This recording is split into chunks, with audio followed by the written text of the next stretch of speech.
인간의 기억은 한계가 있습니다. 그래서 나이를 먹으면서 우리가 점점 우리의 기억이 희미해지고 약해지는 것을 느끼게 되죠. 우리 인간의 기억의 메커니즘은 내가 기억하고 싶은 것만 또 나중에 기억하게 됩니다.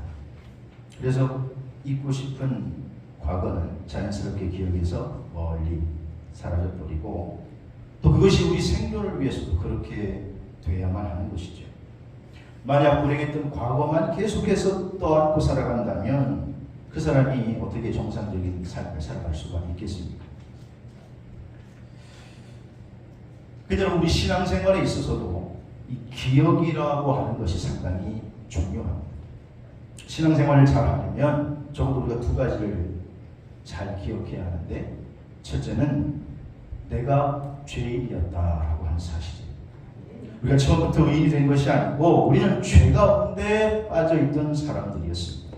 하나님의 은혜로 의인이라 인정받고 의인이 됐어도 그러나 우리는 바울과 같은 그러한 겸손한 자세가 필요합니다. 바울은 그래서 디모데에게 편지하면서 디모데전서 1장 15절에 자기를 표현하기를 죄인 중에서도 내가 뭐라고요? 괴수다. 괴수라고 하는 말은 우두머리가 아니고 죄인 중에서도 내가 우두머리다. 바울은 우리보다 훨씬 더 하나님의 말씀대로 살아가려고 했던 사람이었는데 항상 자기가 죄인이었다라고 하는 사실을 잊지 않고 살았다라고 하는 것입니다. 두 번째로 우리가 기억해야 할 것은 우리가 죄인이었음에도 불구하고 그러나 하나님이 나를 사랑하셔서 구원해 주셨다라고 하는 구원의 은총을 기억해야 합니다. 우리는 그래서 구원받은 하나님 나라의 당당한 백성이 된 줄로 믿습니다.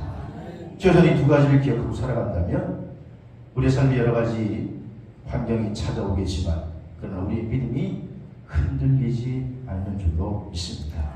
어떠한 환난과 어떠한 역경이 오더라도 그 역경을 이기는 능력이 뭐냐? 하나님의 은혜를 기억하면 우리가 이길 수 있는 줄로 믿습니다.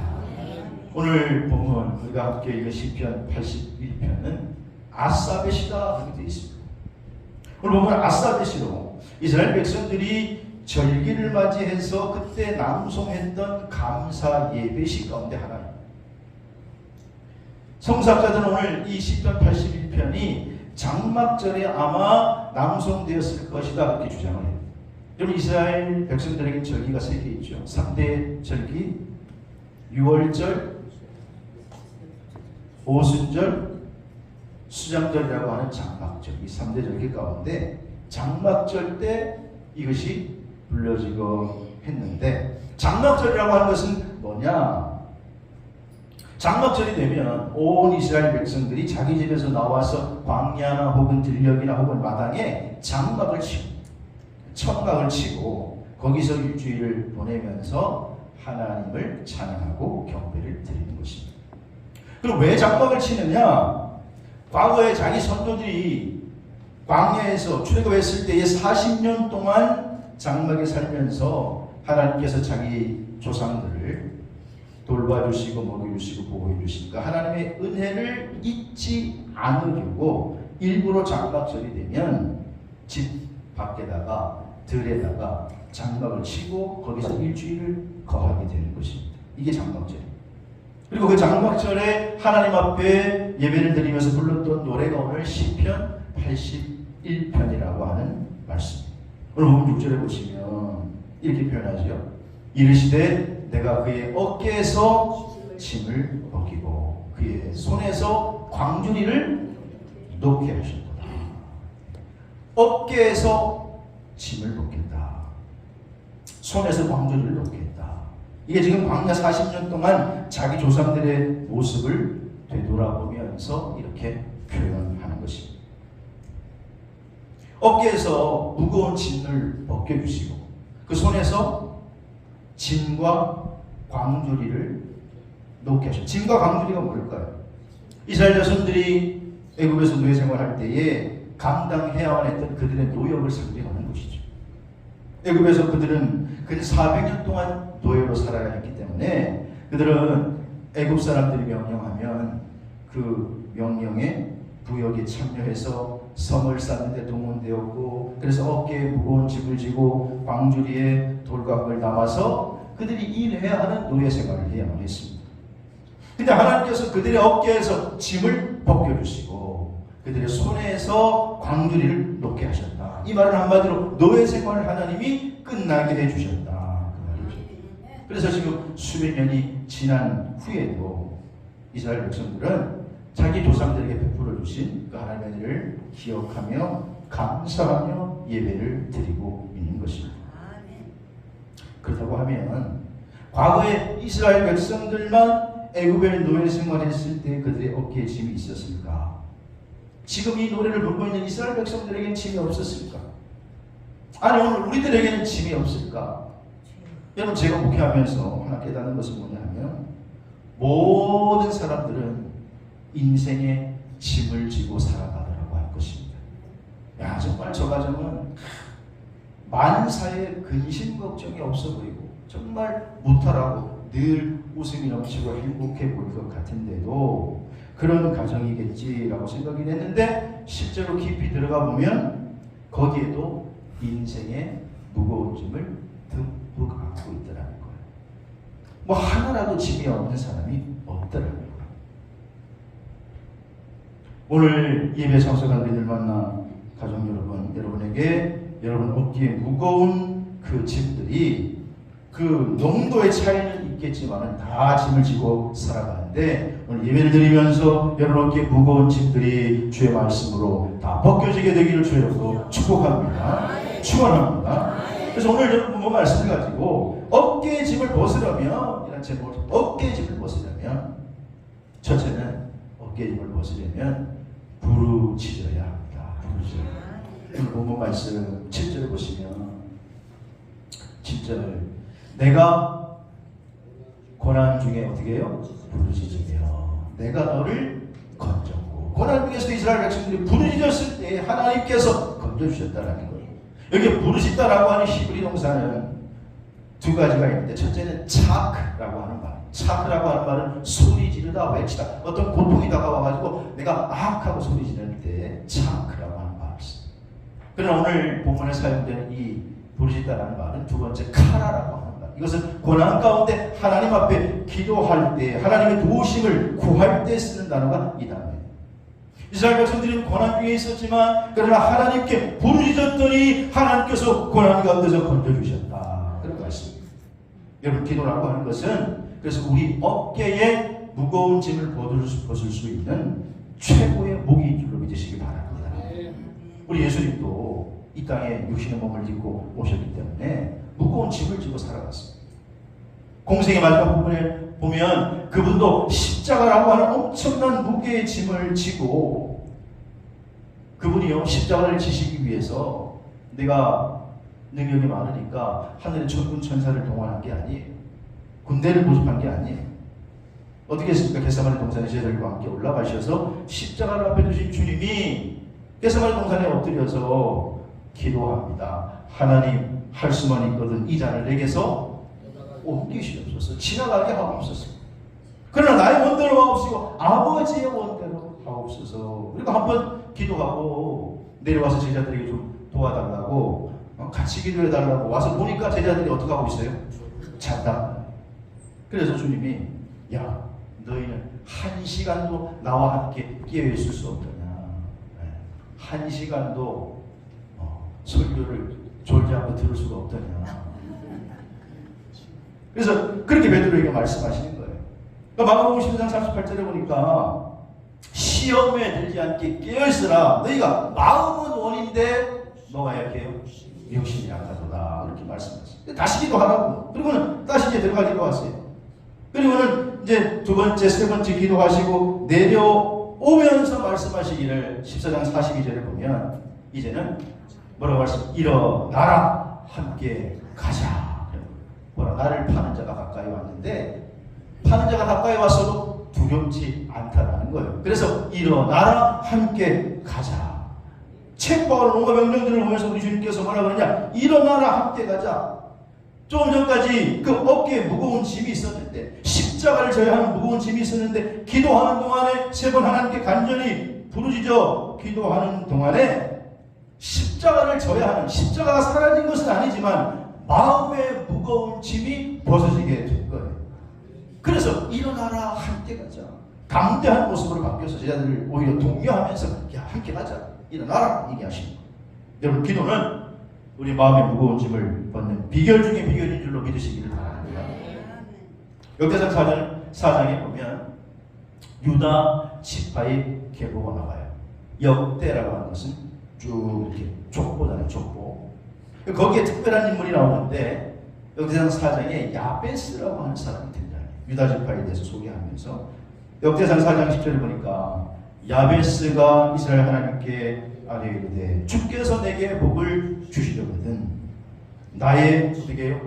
지역을 넓히시고 주의 손으로 나를 도우사 나의 환난을 벗어나 내가 근심이 없게 하옵소서. 이렇게 기도했더니 하나님이 그가 야베스가 구하는 것을 허락하셨더라. 자, 야베스가 어느 날 하나님 앞에 기도해요. 근데 지금 야베스가 기도할 당시에 유대인들이 보통 기도한다라고 하는 것은요, 오늘 우리가 기도하는 기도에 묵상 기도도 있고 기도에 우리가 침묵하는 기도도 있고 하지만 그런 기도는 아니에요. 당시에 보통 유대인들이 기도한다고 하면 유대인들의 전통 기도는 부르짖어 기도하는 거예요. 그래서 예수님 당시에도 바리새인과 서기관들이 길가에서 기도했다 그럴 때 길가에서 조용한 기도한 게 아니에요. 그들이 긴 옷을 입고 소리내어 부르짖어 기도했다라는 거예요. 그러니까 하나님께 막 부르짖어 기도하는 게 당시 전통이었어요. 이 야베스도 지금 그래서 하나님 앞에서 소리내어 부르짖어 자기의 마음을 아뢰었어요. 그런데 그렇게 기도했더니 놀랍게도 기도하고 났는데 그 후에 야베스의 인생이 변화가 되었더라. 성경은 야베스가 어떤 인물인지, 지금 어떤 상황과 배경 속에서 그가 환난을 좀 벗어나게 해달라고 기도하고 있는지 충분히 정보를 제공해 주지 않고 있습니다만은, 그럼 어쨌든 야베스의 지금 기도의 내용을 봤을 때 그의 인생에 환난이 있었어요. 무거운 짐이 있었어요. 그런데 그것을 하나님께 소리내어 기도했더니 하나님께서 야베스의 기도를 들어주셨고 야베스의 인생이 존귀한 인생으로 바뀌게 될 줄로 믿습니다. 이처럼 우리는 때때로 어깨에 무거운 짐을 지고 우리 그리스도인들은 좌절하는 것이 아니라 야베스와 같이 기도가 필요한 줄로 믿으시기를 바랍니다. 오늘 사방에 쌍김을 당하고 우리가 의자를 곳이 없고 눈을 들어봐도 방법이 안 보일 때 우리가 하나님께 나와 부르짖어 기도하면 야베스의 기도를 들으시고 그에게 짐을 벗겨주셨다는 하나님이 저와 여러분의 기도를 들으시고 우리의 짐도 벗겨주실 줄로 믿습니다. God bless America라고 하는 하나님이 미국을 축복하소서라고 하는 노래를 부른 유명한 가수 케이트 스미스라고 하는 가수가 있습니다. 오늘 그녀가 기자들로부터 질문을 받습니다. 당신은 노래하는 모습을 보면 언제나 당당하고 자신이 넘치고 승리의 확신을 가지고 있는데 당신 믿음에 대해서 좀 이야기해 줄 수가 있습니다. 그녀는 아주 독실한 크리스찬입니다. 이때 이 케이트 스미스가 이렇게 대답을 하죠. 나는 어렸을 때부터 신앙을 가졌는데 특별히 하나님을 체험적으로 만난 경험이 있습니다. 어느 날 내가 두 명의 친구와 함께 노를 젓고 보트를 타고 이렇게 노를 젓는 보트 있잖아요. 그리고 멀리 바닷가에 나가서 신나게 놀았어요. 신나게 막 놀다 보니까 나중에는 썰물이 밀려와가지고 보트가 점점 욕실부터 멀어져서 바다 한가운데 가게 되는데 그것도 모르고 이제 막 신나게 노는 거예요. 그리고는 나중에는 이제 날이 어두워지려고 할 때 비로소 보니까 아이고 보트가 육지에서 너무 많이 떨어진 거예요. 너무 멀리 오는 거예요. 그래서 그 다음부터는 이 여인들이 아무리 이게 힘이 세도 노를 져도 강한 썰물을 거슬러 올라갈 수가 없으니까 자꾸 밀려가는 거예요. 죽음의 공포가 밀려왔습니다. 거기서 큰 야 죽었구나. 그리고는 어찌해야 될지 몰라서 당황하고 있을 때 그때 하나님의 말씀이 생각났다는 거예요. 교회학교부터 배운 말씀. 야, 두세 사람이 모여서 기도해도 내가 너희와 함께 하리라. 그 말씀이 생각나서 야, 우리 노젓는 거 중단하고 기도하자. 그리고 그 자리에서 무릎 꿇고 세 명이 하나님 살려주세요. 하나님 살려주세요. 우리 힘으로는 이게 도저히 불가능합니다. 살려주세요, 살려주세요 기도했는데 나는 점점 어두워가고 그리고 육신은 점점 멀어져가고 얼마나 기도했는지 시간이 한참 흘렀는데 몇 시간 후에 저기서 보니까 불빛 하나가 조금 다가오더니 결국은 나중에 구조가 되게 되었다라는 거예요. 그래서 그 이후에 자기에게는 생활신조 하나가 생겼는데 뭐냐, 어려운 일이 찾아올 때 어깨에 무거운 짐이 자기를 누를 때 낙심하지 않고 하나님께 간절히 부르짖는 것이 최고의 방법이라고 하는 생활신조가 생기게 됐습니다. 사랑하는 성도들, 오늘 케이트 스미스처럼 살아계신 하나님을 만나는 체험이 있게 되기를 주의 이름으로 축복합니다. 오늘 보면 7절에 그래서 내가 고난 중에 부르짖음에 하나님께서 내가 너를 건졌고 이렇게 말하고 있습니다. 그리고 10절에도 내 입을 어떻게 열라고요? 크게 열라 내가 채우리라. 크게 열라고 하는 것은 부르짖어 기도하라고 말이에요. 여러분 믿음 생활할 때 기도는 기본이고 가장 중요시해야 할 부분인데, 여러분 사업하다가 길이 막혔을 때, 인간관계에 벽이 쌓였을 때, 어떻게 해야 될지 모를 때, 그럴 때 최고의 방법 중에 방법이 뭐냐? 주의 전에 나와 주님을 찾는 거예요. 물론 꼭 주의 전에 나와야 되냐? 물론 우리 주님은 어디에도 계시죠. 그러나 성전에 나와 기도하는 것만큼 기도의 위력이 발휘될 때가 없다는 거예요. 너무 큰 문제를, 너무 큰 고난을 만나게 되면, 너무 큰 시험을 만나게 되면 제가 경험해보니까 기도가 잘 안 나와요. 기도하려고 해도 그저 그냥 뭐 주여 이거밖에 안 주여 또 한 번 주여 뭐 이렇게 하는. 그러면서 어느덧 우리가 낙심할 수 있지만 주여 주여 기도하다 보면 주님 앞에 나오다 보면 하염없이 눈물이 흘러요. 근데 여러분 이상한 것은 그렇게 기도하다 보면 부르짖다 보면 그 문제가 해결됐다고 누구한테 연락이 온 것도 아니고 문자가 온 것도 아니지만은, 그러나 그 엄청나게 나를 질렀던 무거운 마음이 어느 순간에 눈 놓듯 서르르 하고 녹아버리고 마음의 평안이 찾아오게 되는 줄로 믿습니다. 그러면 이렇게 하시면 되는 거예요. 내 마음에 거하시는 성령님께서 내 기도를 그때 들으시고 알았다 사인을 보내는 거예요. 이제 알았다. 여러분 성령님이 알았다, 하나님이 알았다 하면 끝난 거예요. 그때부터 문제 해결이 시작되는 줄로 믿으시기 바랍니다. 그러므로 어깨에 무거운 짐을 벗으려면 오늘 아삽이라고 하는 사람이 고백하기를 먼저 부르짖으라 그렇게 말하는 거예요. 낙심하고 좌절만 하지 말고 하나님 앞에 나와 부르짖기를 주의 이름으로 축원합니다. 두 번째로 어깨에 짐을 벗으려면 오늘 9절에 보니까 우상을 제거해야 돼요. 우리 인생의 어깨에 짐을 벗으려면 우상을 제거해야 돼요. 오늘 너희 중에 다른 신들을 두지 말며 이방 신에게 뭐 하지 말라고요? 절하지 말지어다 그랬습니다. 하나님은 하나님의 백성들에게 유독 강조해서 하시는 말씀이 뭐냐? 다른 신에게 절하지 말라. 구약성경에도 보면 하나님 때도 하나님이 잔인하시다 하실 우리가 느낄 정도로 때로는 징계하시고 심판하시는 모습을 보게 되는데, 그게 뭐냐? 우상 숭배할 때, 우상 숭배할 때. 여러분 출애굽한 이스라엘 백성들이 가나안 땅에 가면서 시내산 앞에 도착했지요. 거기에 머무릅니다. 하나님이 모세를 시내산 위로 불러올리지요. 그리고 하나님께서 모세를 통해서 하나님의 백성들이 이제 지켜야 할 계명을 돌판에 새겨서 주세요. 그걸 우리가 뭐라고 해요? 10계명. 10가지 계명을 주세요. 근데 그 중에 첫 번째가 뭐냐? 요즘 10계명에 대해서 우리가 너무 소외시하는데, 여러분 10계명에서 가장 중요한 계명이 출애굽기 20장의 3절에 보니까 너는 나 외에는 다른 신들을 내게 두지 말라. 이 1계명이에요. 이게 다른 신이라고 하는 건 이방신. 이방신이라고 하는 뜻은 낯설고 생소한 신. 이 다른 신이 이스라엘 백성들의 짐을 벗기고 손에 광주리를 놓게 해주고 고난 중에 부르짖으면 응답하는 그런 하나님이 아니고 낯선 존재예요. 낯선 존재, 이방신. 그 이방신에게 절하지 말라. 우상을 제거하라 그런 말이에요. 그리고 10계명 중에 두 번째 계명이 뭐예요? 두 번째 계명?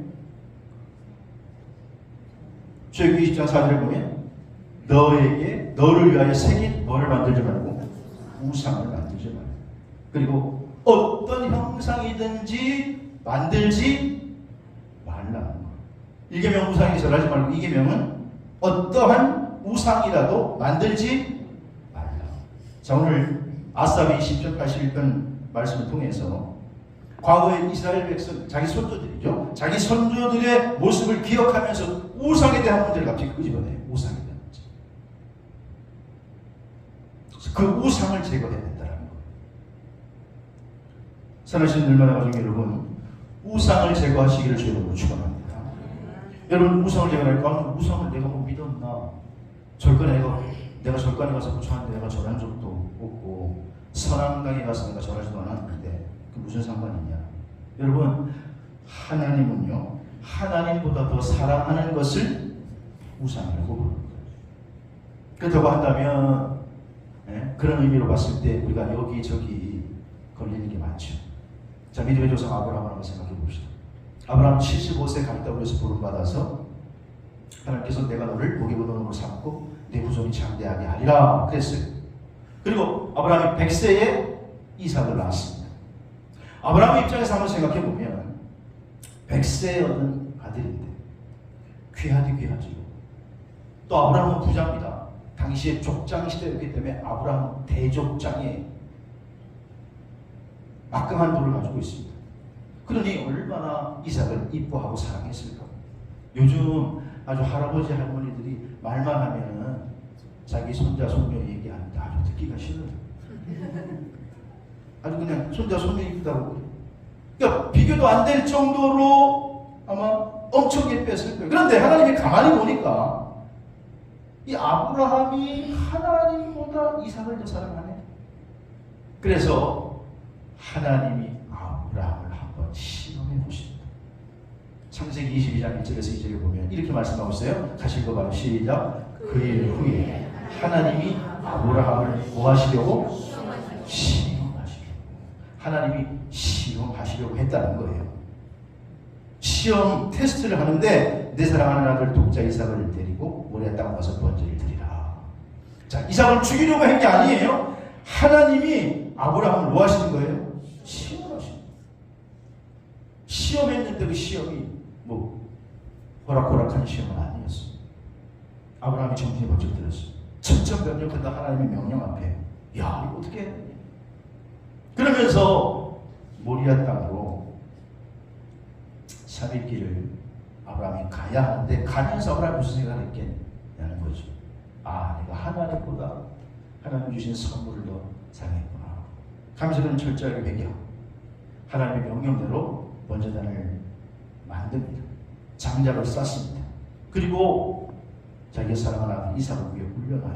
번제단 위에 묶어놓고 칼로 진짜 그 아들을 제물 삼아 죽이려 합니다. 근데 그때까지도 하나님이 가만히 보고만 계세요. 칼을 들었는데 가만히 보고만 계세요. 아무 말씀도 안 하세요. 이 칼을 번쩍 들어 치려고 할 때에 11절에 보니까 아브라함아 멈춰라. 그 아이에게서 손을 대지 말라. 내가 여기 있다.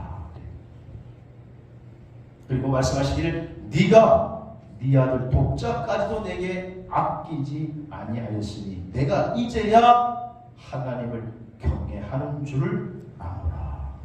내가 이제야 하나님을 경외하는 줄을 아노라. 아브라함이 테스트에서 시험에서 통과하기까지 몇 년 걸린 줄 아세요? 몇 년 걸렸어요? 75세에 부르받아서 지금 이삭을 바칠 때가 한 성서학자들이 한 15살쯤 됐다고 추측을 해요. 그 몇 년이에요? 알 사람이 없었다. 75년, 75세 부르받아서 이삭이 지금 15살이면 한 40년 걸려요. 40년. 하나님께 인정받기까지 40년 걸렸어요. 그래서 17절에 보면 그 다음에 하나님 앞에 인정받으니까 네가 나를 경외하는 줄 안다고 하나님께서 인정하시니까 하늘 문을 여시고 내가 내게 큰 복을 주고 내 씨로 크게 번성하게 하여 하늘의 별과 같고 바다의 모래 같게 하리라. 아브라함이 마음의 우상을 제거했을 때 하나님의 그의 중심이 들어왔을 때에 하나님께서 그를 축복의 조상으로 세우신 줄로 믿습니다. 여러분, 어깨짐을 벗으려면 우리 마음속에 있는 우상을 내려놓아야 된다는 거예요. 기독교 상담학자인 엘리제 피스패트릭이라고 하는 사람이 쓴 책 가운데 이런 책이 있어요. 내가 미처 몰랐던 내 마음의 뭐예요? 우상. 내가 미처 몰랐던 내 마음의 우상. 이 학자는 여기에서 라헬이라고 하는 인물을 들어서 우리가 죄에서 벗어나지 못하는 이유가 사실 마음속에 자잡고 있는 우상 때문이다 이렇게 설명하면서 라헬이 자기 아버지 집에서 뭘 갖고 나왔죠? 라반이 지금 자기 아버지 집에서 야곱과 함께 나올 때 드라빔이라고 하는 걸 가지고 나왔어요. 드라빔. 드라빔의 뜻은요, 드라빔은 당시에 자기 부족을 지켜주는 수호신 이런 뜻이에요. 수호신. 근데 이 라헬이 왜 아버지 집에 있는 드라빔을 훔쳐왔을까? 문자적으로 드라빔의 뜻은요, 수호신이라는 뜻이에요. 하지만 이스라엘의 고문서인 누지 문서에 따르면 드라빔은 족장의 권위, 족장의 재산권, 족장의 상속권을 의미해요. 그러니까 드라빔을 가지면 내가 상속할 수 있는 법적 권리를 갖는 거예요. 그러니까 지금 자기 남편 사위가 드라빔을 가지면 어떻게 돼요? 자기 남편이 상속자가 되는 거죠. 다 물려받을 수 있는 거죠. 그래서 당시에 중동의 민족들에게 이 드라빔이 뭐 수신이라는 의미도 있지만 그래서 중요한 거예요. 이거 가지고 있으면 내가 다 물려받거든. 여러분, 어쩌면 우리는 라헬과 같이 드라빔을 우리 마음속에 가지고 있는 거예요. 어떤 사람이 있는데 드라빔이 물질이 물질. 하나님 나 이거 죽어도 포기 못해. 하나님 난 안 돼. 하나님 이것만은 안 돼. 어떤 사람에게는 아브라함처럼 자식이 자신의 드라빔일 수가 있습니다. 어떤 사람에게는 자기의 자존심이 드라빔일 수가 있습니다. 어떤 사람에게는 일이 생명, 일 중독에 빠져가지고 일이 자기의 드라빔일 수가 있습니다. 그러나 여러분, 그 우상을 끝까지 내려놓고 하나님을 하나님으로 섬기는 늘만나 성도들이 되시길 주의 축원합니다.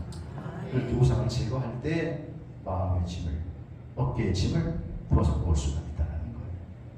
세 번째로 어깨의 짐을 벗으려면 반석에서 나오는 물로 만족하게 하신다 그랬어요. 자, 오늘 16절 말씀을 보시면 12절 말씀 다시 한번 읽겠습니다. 시작. 또 내가 기름진 그들에게 먹이며 반석에서 나오는 꿀로 너를 만족하게 하리라 하셨도다. 이렇게 말씀하십니다. 반석에서 나오는 꿀을 1차적으로 천연꿀을 위해 최상의 꿀.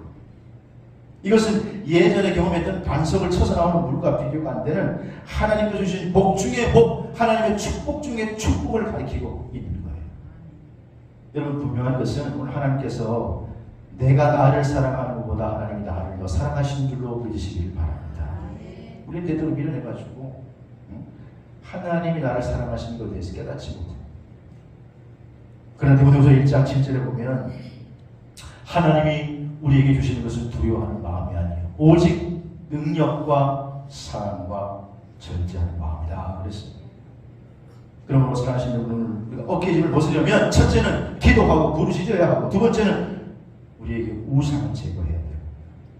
그러면 하나님께서 내 환경을 바꿔주셔서 하나님을 만나는 경험, 쓴물을 단물로 바꿔주는 경험, 반석에서 나오는 꿀로 만족해 하는 그런 축복을 주실 줄로 믿으시기를 바랍니다.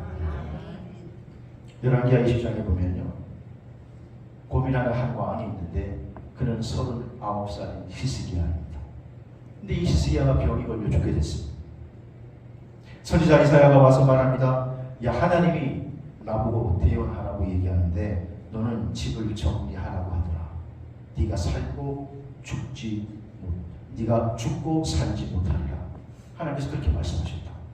아니, 하나님 조공에 와서 그렇게 얘기하는데 축복은커녕 죽고 살지 못한다고 얘기하니까 이 히스기야가 낙심천만. 그런데 20장 2절에 보니까 그 사형 선고를 받은 히스기야가 이제는 끝났구나. 이거는 어차피 죽을 목숨 뭐 마시다가 죽자, 뭐라 마셔라 하는 게 아니고 히스기야가 얼굴을 벽을 향하여 하나님 앞에 통곡하며 기도해. 죽는다는 통보를 받았을 때 39살이에요. 39살. 좀 아깝잖아요. 39살이에요. 아깝지 않습니까? 표정을 보니까 내 얘기가 아니니까 전혀 아깝지 않은 거죠. 히스기야가 병든 것뿐만 아니라 지금 외적인 어려움도 빠져 있어요. 아수르라고 하는 나라가 쳐들어왔어요. 사내립 왕이 쳐들어와가지고 북이스라엘이 멸망시켰는데 일단 남유다마저 지금 3km 예루살렘을 향해 진격해 왔다는 말이에요. 그래서 지금 사실은 44개의 성을 다 빼앗겼어요. 애굽과 유다 간의 통로, 애굽에게 좀 도움을 청할 수도 있는데 그 큰 나라에게 도움을 청하는 통로인 나기스 요새도 점령이 됐어요. 한마디로 얘기하면 어디 다른 데 가서 도움을 청할 데도 없다는 말이에요. 그리고 다 막혀 있어요. 포위되어 있어요. 거기다가 죽는데 사형 선고까지 받았어요. 그러니 히스기야 입장에서는 방법이 없어요. 얼굴을 벽을 향했다라고 하는 말은 이 인간적인 방법을 이제 다 내려놓고 오직 하나님께만 당했다는 말이에요. 하나님 이제 방법이 없으면 다 포기합니다. 하나님 원대로 하옵소서. 그리고 하나님을 향하여 통곡하며 기도했더니 열왕기하 20장 5절에 이사야가 다시 와서 히스기야에게 얘기합니다. 여호와의 말씀이 내가 내 기도를 들었고 내 뭐를 보았노라? 내가 너를 낳게 하더니 3일 만에 여호와의 성전에 올라가겠고 내 생명이 15년 연장될 것이고 아수르에서 내가 이 성을 보호하리라 하셨다 하라 그렇게 말씀하십니다. 사랑하는 성도들, 오늘 인생의 무거워진 나를 볼 때 위기죠. 하지만 성도는 위기가 기회가 될 수 있는 줄로 믿으시길 바랍니다. 위기가 기회가 될 수 있습니다. 누구에게 그랬느냐? 하나님을 전적으로 신뢰하고 기도하고 우상을 철저히 제거하고 내 중심에 하나님을 모시는 자에게는 오히려 위기가 기회가 되는 줄로 믿으시길 바랍니다. 바꿔지고. 여러분, 성경은 우리에게 뭘 보여주느냐? 수많은 믿음의 선진들의 삶의 모습, 그들의 삶의 거울을 우리에게 보여주면서 믿음의 선진들도 다 이런 위기 가운데 빠졌는데 그 위기를 통해서 그들은 살아계신 하나님을 체험하게 돼요. 그리고 하나님을 체험하게 되니까 그 위기가 기회가 된 줄로 믿습니다. 여러분, 오늘 여러분 가운데 혹시 인생의 위기가 찾아왔습니까? 너무 놀라지 마시고 기도하면서 그 위기 가운데 찾아오시는 하나님을 만나는 은혜가 있기를 주의 이름으로 축원합니다. 하나님은 경험적으로 지식적으로 만나는 게 아니에요. 내 삶의 경험을 통해서 체험적으로 만나는 거예요. 그래서 말씀도 레마의 말씀이 중요한 거예요. 내게 부딪혀서 적용되는 말씀이 중요한 거예요. 영국의 목사 중에 존 플라벨이라고 하는 사람이 있는데 아버지도 목사고 자기도 목사였어요. 청교도 목사예요. 그런데 당시에 영국 국교는 성공해요. 그러니까 비국교도이기 때문에 자기 아버지가 수감돼서 감옥에 있다가 결국 병으로 돌아갔어요. 이 존 플라벨도 비국교도이기 때문에 강단에서 설교할 권리가 없고 그냥 산에서 길에서 설교를 하게 돼요. 그런데 그가 그의 책 은혜의 방식이라고 하는 책에 보면 이 책을 통해서 유명한 글귀 하나를 남기는데 무슨 말이냐? 인간의 최악의 위기가 하나님의 기회이다. 이 책에서 인간에게는 최악의 위기 같은데 그게 하나님의 입장에서는 뭐다? 기회다. 인간의 최악의 위기가 하나님의 기회다. 너무 많이 길어요. 다시 말하면 위기는 하나님을 만날 수 있는 기회다. 이것도 길어요. 그러면 줄여서 위기는 기회다. 무슨 기회? 하나님을 체험적으로 만날 수 있는 기회. 지식적으로 얼마나 많이 알고 있어. 한국 교회 성도들이 얼마나 많이 알고 있어. 그러나 어떤 사람은 하나님을 체험적으로 한 번도 만난 적이 없어요. 맨날 탁상 위에 탁상 공론처럼 하나님은 알고는 있는데 많이 알고 있는데 하나님을 만난 적이 없어요. 여러분, 하나님을 만나면 히스기야와 같이 그 위기 가운데도 건짐을 받는 놀라운 역사하시는 하나님을 체험하게 될 줄로 믿으시기 바랍니다. 그래서 이 책을 통해서 세 가지를 얘기해요. 위기를 만나면 첫 번째는 기도를 기회로 삼아라. 두 번째는 하나님의 구원의 능력을 체험하는 기회로 삼아라. 세 번째는 하나님의 중심의 삶으로 전환하는 기회로 삼아라. 여러분 인생에 위기가 오면 먼저 기도하고 기도의 기회로 삼고 하나님의 구원을 체험하는 기회로 삼고 그 다음에 하나님을 진짜 만나게 되잖아요. 그러면 하나님 중심적으로 삶을 전환하게 된다는 거예요. 하나님께 맡기고 나가는 거예요. 사랑하는 늘 만나가지고 여러분, 어깨에 무거운 짐을 벗으려면 부르짖어 기도하기를 주의 이름으로 축원합니다. 그리고 여러분 마음속에 있는 우상을 제거하시기 바랍니다. 그러면 여러분에게 그 위기가 기회로 하나님을 만나는 기회로 바꾸어질 줄로 믿습니다. 그런 은혜가 저와 여러분에게 넘치게 되기를 주의 이름으로 축원합니다. 축원합니다.